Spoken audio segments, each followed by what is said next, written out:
तो संगवारी हुमन जावत हन बाबा के पास। राम राम राम राम बाबा राम राम। हाँ बेटा येती आए थे येती हाँ हाथ में बाबा अपन से कुछ इंटरव्यू लेना है दीपावली। हाँ का इंटरव्यू रे। हाँ येती आए बाबा आप मन के समय में दिवाली त्योहार कैसे मनाओ बता ना।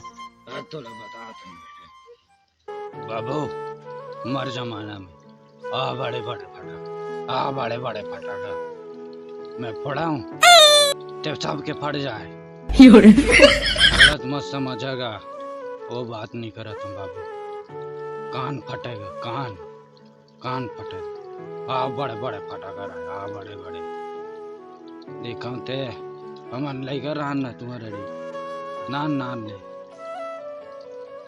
10 दिन बाँचे रहे तब पटाखा फोड़े। बड़े बड़े बेटा बड़े बड़े फटाका कानीपुर के फटाका। अभी के जमाना में ये तो नान चुटी पीला वाला साले फटाका ला वो का 20 रुपया लगे थे। हमार रान था 5 रुपया के अति आवे बड़े